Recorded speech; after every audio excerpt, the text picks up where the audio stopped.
नमस्कार दोस्तों, आशा करता हूं आप सब बहुत अच्छे होंगे। MCG एकेडमी में आपका बहुत बहुत स्वागत है। दोस्तों, मध्य प्रदेश सीरीज को कंटिन्यू करते हुए इस सेट नंबर 12 में आपके सामने लेकर आया हूं। मेरा नाम है आदित्य और अगर आप इस वीडियो को पहली बार वॉच कर रहे हैं तो चैनल को आप जरूर सब्सक्राइब करें।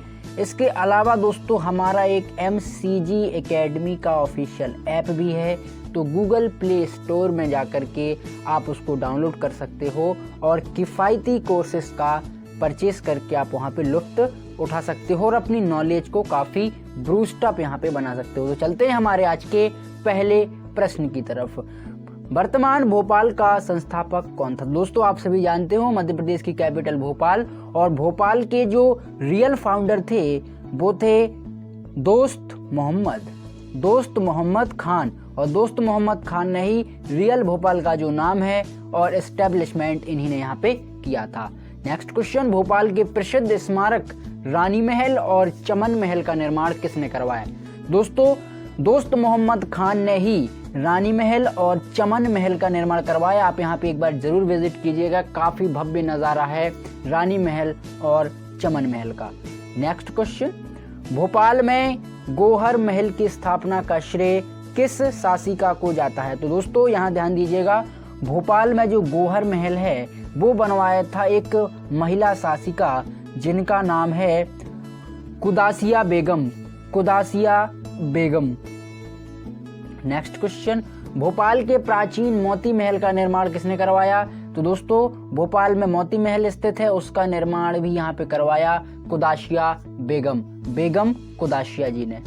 नेक्स्ट क्वेश्चन, भोपाल स्थित मोती मस्जिद का निर्माण कार्य किसने करवाया? तो दोस्तों, आप सभी जानते हो कि भोपाल में मोती मस्जिद है जो कि काफ़ी बड़ी और प्रसिद्ध मस्जिद है, और अगर कहीं पर भी कोई भी अगर जलसा या इस्लामिक किसी प्रकार का अगर ऑर्गेनाइजेशन वहाँ पे होता है तो इसी मोती मस्जिद के सामने वहाँ पे उसको ऑर्गेनाइज कराया जाता है। तो उसका निर्माण करवाया था सिकंदर शाह बेगम ने, सिकंदर जहां बेगम या सिकंदर शाह बेगम भी आप इसको कह सकते हैं।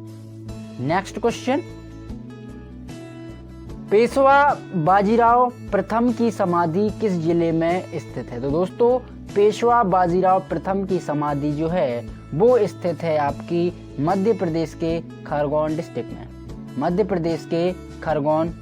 में। नेक्स्ट क्वेश्चन, मध्य प्रदेश में किसकी मृत्यु के बाद मराठों ने अधिकार प्राप्त कर लिया? तो दोस्तों, आप सभी जानते हो कि मराठाओं में शिवाजी जैसे वीर मराठा जो सम्राट थे उनका जो अधिकार प्राप्त कर लिया था वो मुगल में औरंगजेब एक ऐसा व्यक्ति था जिसने यहाँ पे मराठाओं के सभी अधिकारों को यहाँ पे छीन करके या उनको परास्त करके वो अधिकार यहाँ पे प्राप्त कर लिए औरंगजेब ने, जिसको यहाँ पे पिता की हत्या करने के बाद औरंगजेब यहाँ पे सीट पे बैठे। और बड़ी चिंता की बात तो दोस्तों ये है कि मुगल्स में औरंगजेब ही एक ऐसा शासक था जो कि जिसने जजिया को दोबारा इंट्रोड्यूस किया, और अपने भाई जो कि उन्होंने पूरे जो ग्रंथ हैं उनको यहाँ पे कन्वर्ट किया था, उनके भाई जो हैं उनकी भी यहाँ पे हत्या कर दी थी।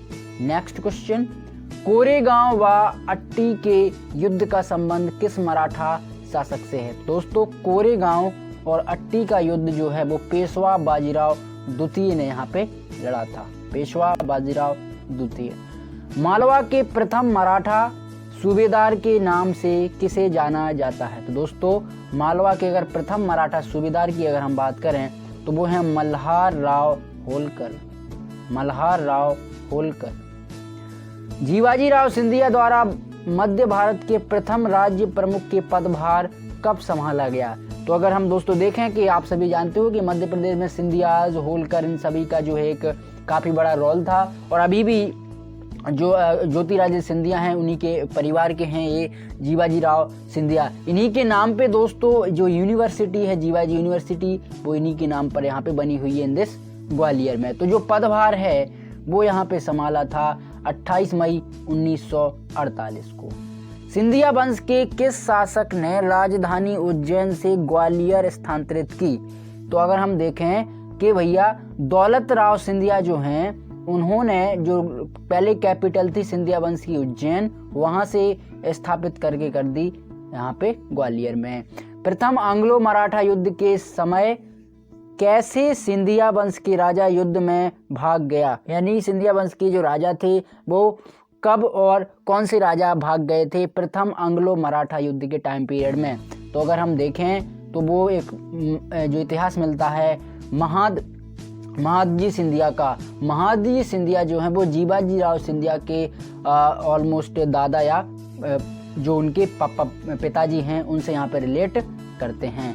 नेक्स्ट क्वेश्चन, इसमें दोस्तों हम सुमेलित करेंगे कुछ जोड़ियाँ और समझेंगे कि कौन सा जो जोड़ी है या जो स्टेटमेंट है वो किसके संदर्भ में यहाँ पे सत्य है।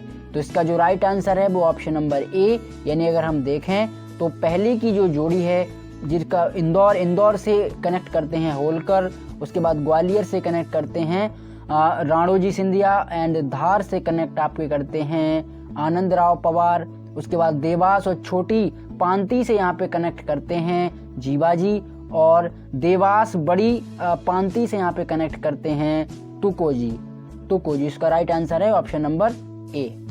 राजमाता विजयाराजे सिंधिया का जन्म मध्य प्रदेश के किस जिले में हुआ। तो दोस्तों विजयाराजे सिंधिया का जन्म मध्य प्रदेश के सागर डिस्ट्रिक्ट में हुआ था, सागर डिस्ट्रिक्ट में। सालबाई की संधि किसके मध्य हुई थी। दोस्तों सालबाई की जो संधि है वो यहाँ पे हुई थी अंग्रेज और मराठाओं के बीच में, अंग्रेज और मराठाओं के बीच में। अहिल्याबाई होलकर की सेना का सेनापति किसे नियुक्त किया गया। तो दोस्तों अहिल्याबाई होलकर के सेनापति जो थे वो थे तुकोजी होलकर, और तुकोजी होलकर अंग्रेजों के खिलाफ यहाँ पे उन्हें काफ़ी बड़ा कुछ अपना नेतृत्व नहीं दिखा पाए, जिसकी वजह से इनका जो है क्रांतिकारी वीरों में बहुत कम नाम हमें देखने को मिलता है तुकोजी होलकर जी का। मध्य प्रदेश में होलकर राज्य की स्थापना कब की गई। तो दोस्तों होलकर राज्य जो आया मध्य प्रदेश में वो 1732 में, 1732। मल्हार राव होलकर की समाधि मध्य प्रदेश के किस जिले में स्थित है। तो दोस्तों मल्हार राव होलकर जो है मध्य प्रदेश के भिंड डिस्ट्रिक्ट में स्थित है, भिंड डिस्ट्रिक्ट। उज्जैन, नागपुर और रीवा राज्यों को ब्रिटिश राज के अंतर्गत ले आने वाला युद्ध कौन सा था। तो अगर हम देखें कि मध्य प्रदेश के फेमस जो नगर हैं उज्जैन, और महाराष्ट्र का नागपुर, और उसके बाद अगर हम देखें रीवा जैसे जो राज्य हैं वो ब्रिटिश में आए थे तृतीय एंग्लो मराठा युद्ध के टाइम पीरियड पे, तीसरे एंग्लो मराठा युद्ध। किस मध्य भारतीय शासक को भारत का नेपोलियन के रूप में जाना जाता है। दोस्तों भारत का जो नेपोलियन है वो है आपका यशवंत राव होलकर, जिसको मध्य भारत का नेपोलियन कहा जाता है, यहाँ हमें ध्यान देना चाहिए। और भारत का रियल जो नेपोलियन है उनको कहते हैं हम समुद्रगुप्त को। आप सभी जानते हो गुप्ता डायनेस्टी में समुद्रगुप्त को नेपोलियन कहते हैं। और नेपोलियन दोस्तों कहाँ थे, वो तो फ्रांस के।